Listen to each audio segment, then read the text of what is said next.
నేను బావని పెళ్లి చేసుకోను. ఏమిటమ్మా అసలు ఏం జరిగింది? ఆ సంచినే పెళ్లి చేసుకుంటాను నా ముఖం మీద చెప్పాడు. వాడు అన్నంత మాత్రం జరిగిపోయిందమ్మా. నీకెందుకు ఊరుకో, నేనంతా సరి చేస్తాగా. నాన్న నేను చచ్చినా మాధుని పెళ్లి చేసుకోను. నాకేమంత కర్మ పట్టలేదు. Very good. ఇన్నాళ్ళకు ధైర్యంగా ఒక మంచి మాట చెప్పావు. కంగ్రాచులేషన్స్. నీ బోర్డు సలహా ఇవ్వక్కర్లేదు, నోరు మూసుకో. చూడమ్మా జ్యోతి, అతను ఏ ఆవేశంలో అన్నాడో ఏమో, అదంతా మనసులో పెట్టుకుని అయిన వాడిని అంత ఆస్తిని పోగొట్టుకుంటామా? నాన్న నాకు తెలుసు మీకు కావలసింది ఆస్తిని. ఆస్తి కోసం అలాంటి వ్యక్తితో జీవితం నరకం చేసుకునే కన్నా నేనంటే ప్రాణం పెట్టి నన్ను ఆరాధించే ఏ సామాన్యుని పెళ్లి చేసుకున్నా మనశ్శాంతితో బతకొచ్చు. బాబు మంతాకు అలా అనకూడదు. అప్పుడు నువ్వు మందిస్తే నేను తీసుకోలే. మంతాకు పడుకో, కళ్ళు మూసుకుని నేను వెళ్ళిపోతా. లేదు బాబు, నేను ఎక్కడికి వెళ్ళను, నీ దగ్గరే ఉంటానుగా. నిద్ర.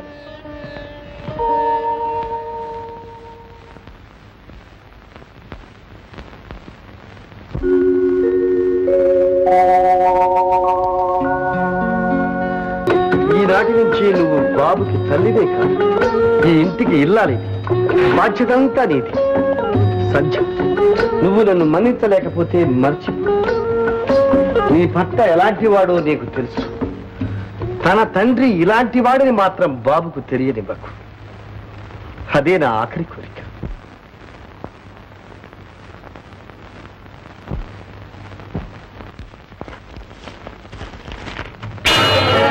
అందుకే విదేశాలకు వెళ్తున్నా.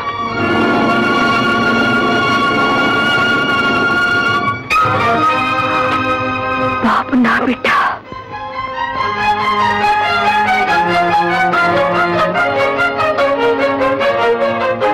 అత్తయ్య, ఏమ్మా నా బిడ్డ చచ్చిపోయాడా? నా బాబు చచ్చిపోయాడా? నిజం చెప్పత్తయ్య, మాట్లాడవి. ఇప్పుడెందుకమ్మదంతా? ఇంకా ఎందుకు అత్తయ్య దాస్తావు? నా బాబు బ్రతికే ఉన్నాడు. ఈ బాబే నా బాబు. ఈ బాబా ఎవరు చెప్పారు? ఒకరు చెప్పాలా? నీకు తెలీదు? నాకెలా తెలుసమ్మా? ఆనాడు ఆ పసికందును దయానంద్ గారికి అప్పు చెప్పిన తర్వాత మళ్ళీ నేను బాబుని చూడలేదు. కనీసం నా బిడ్డ బ్రతుకున్నాడని ఒక్క మాట అయినా ఎందుకు చెప్పలేదు? నాకెందుకు ఇంత అంత మాట అనకమ్మా. ఆ పరిస్థితుల్లో వేరే మార్గం లెక్క అలా చేశాను. నీ భవిష్యత్తు ఆలోచించి నీ మేలు కోరి అలా చేశానమ్మా. మేలు ఏమిటత్తయ్యా నాకు జరిగిన మేలు? చిగురులోనే నా జీవితం నాశనమైపోయింది. కన్న తండ్రిని పోగొట్టుకుని పుట్టిన బిడ్డ కూడా పోయాడనేసరికి నాలో మానవత్వమే నశించిపోయింది. ఈ ప్రపంచంలో మంచి మనసు, ప్రేమ, అభిమానం ఏమీ లేవని ఉండకూడదని అనిపించింది. అందుకే ఆయనతో అంత నిర్దయగా ప్రవర్తించాను. చివరికి ఆయన్ను కూడా పోగొట్టుకున్నాను. ఇదేగా నాకు జరిగిన మేలు. హైదరాబాద్ నుండి బొంబాయి వెళ్తున్న విమానం కూలిపోయి 60 మంది ప్రయాణికులు మరణించినట్లు వార్త. ఏంటండి? మాధవ్ ప్రయాణం చేస్తున్న విమానం కూలిపోయింది. ప్రయాణికులు అందరూ చచ్చిపోయారు.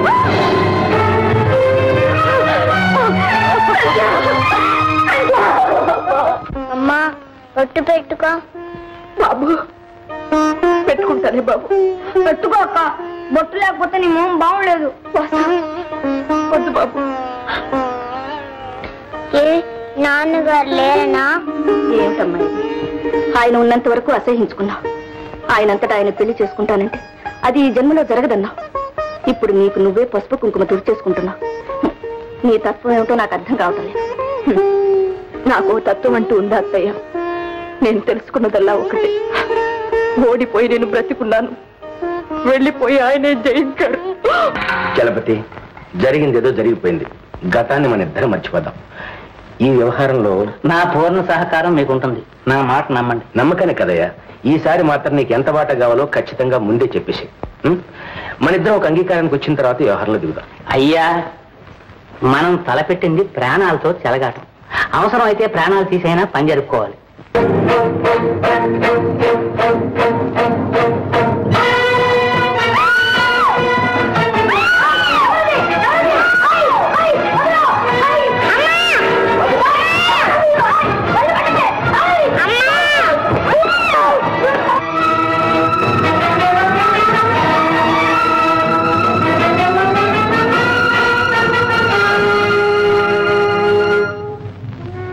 డాక్టర్ గారు బాబుకి ఏం పర్వాలేదు కదా? పర్వాలేదమ్మా, మెదడుకు బలమైన షాక్ తగిలింది అంతే.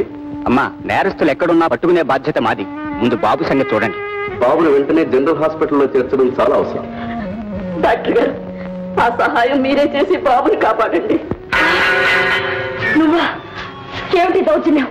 మమ్మల్ని ఎందుకు హింసపెడుతున్నావు? నేను నీకే అన్యాయం చేశావు. నీకు తెలీదు ఏం చేశావో?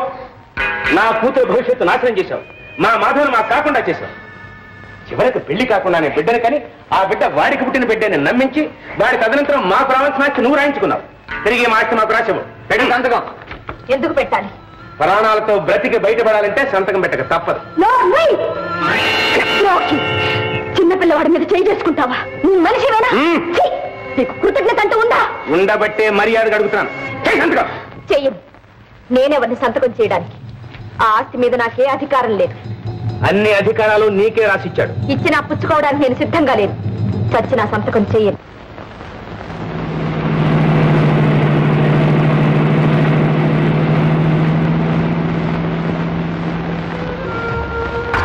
రే బాబ్జీ, మాధవ్, నువ్వు బ్రతికే ఉన్నావా? యాక్సిడెంట్ లో చచ్చిపోయి ఉన్నారే? లేదురా, అవసరానికి నా టికెట్తో ఒక ఫ్రెండ్ వెళ్ళాడు. పాప అతను చనిపోయాడు. Poor fellow. అది సరే గాని నువ్వు చచ్చిపోయావని మా నాన్న నీ ఆస్తి కాజేయడానికి గ్రామానికి వెళ్ళాడు. ముందు ఆ సంగతి చూడు. టాటా, బాయ్ బాయ్, కమాన్.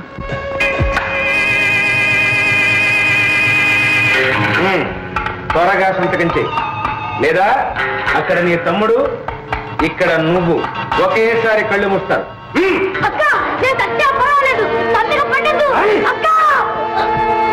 ఏ చేస్తావా లేదా? చెయ్యను. ఈ ఆస్తి బాబుది. నేను బాబుకి ద్రోహం చేయలేదు. అసలు వాడు బ్రతికుంటేగా ఈ ఆస్తి అనుభవించుతాను. బాబుకేమైంది? చావు బ్రతుకుల మధ్యలో హాస్పిటల్లో పడున్నాడు. బాబు ప్లీజ్ డాక్టర్, ఆయన మాధవ్, బాబు తండ్రి. మిస్టర్ మాధవ్, అమ్మ అమ్మ అని కలవరిస్తున్నాడు. వెంటనే ఆమెను తీసుకురండి, లేకపోతే చాలా కష్టం. నువ్వు త్వరగా సంతకం చేశావా నీ బాబును వెళ్ళి నువ్వు కలవచ్చు. లేదా ఇక్కడ వాసు అక్కడ బాబు ఇద్దరు నీకు దక్కరు. బాగా ఆలోచించు బాబు. వాడిని విసిరి కింద పడేయండిరా. సంతకం చేస్తాను. అలా దారికిరా.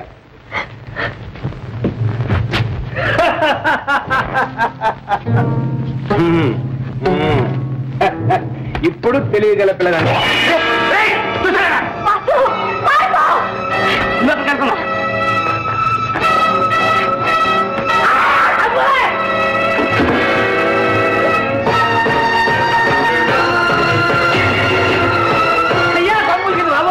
ఏమైంది? పారిపోయింది బాబు.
చంపేయాలనుకున్నావా?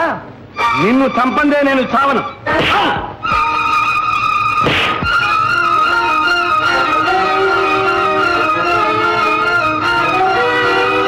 వారే మా నాన్నగారు. నాన్నగారు మన చుట్టాలు తీసుకొచ్చాను, మిమ్మల్ని తీసుకెళ్తారని. ఇవ్వాలండి మాధవ్, మాధవ్, మాధవ్, నన్ను క్షమించు మాధవ్. క్షమాపణకి సమయం కాదు. బాబు ప్రాణాపాయ స్థితిలో ఉన్నాడు. పెడదాం పద.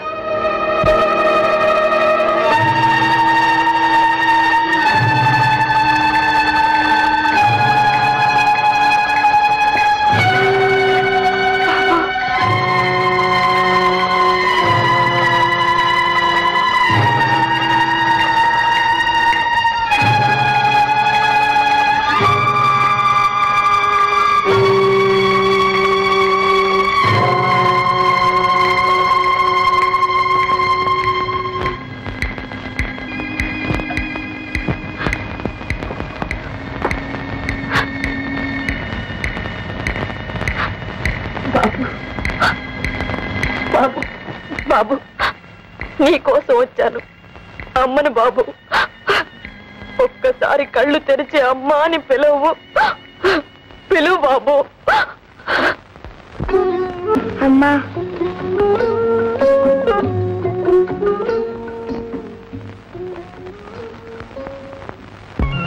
అక్క, అసలు సంగతి అర్థం చేసుకోలేక నీ మీద లేనిపోని అభాండాలు వేశాను, అనరాని మాటలు అన్నాను.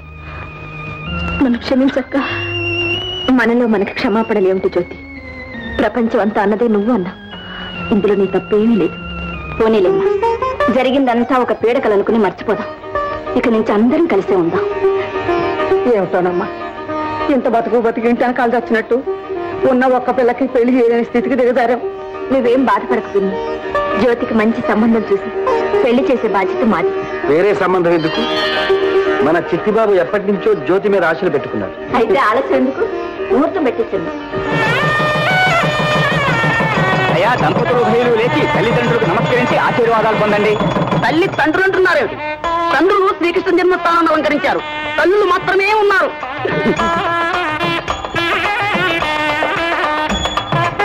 బాబు, మంచి మనసు కలవాడు. మాధవ్కి నమస్కారం. అలాగే అత్తయ్య. మాధవ్, ఈ రోజు ఎంత ఆనందంగా ఉంది. నిజంగా పండుగలా ఉంది. అవునత్తమ్మా, ఇవాళ దీపావళి పండుగలాగే ఉంది. బాబు, దీపావళి.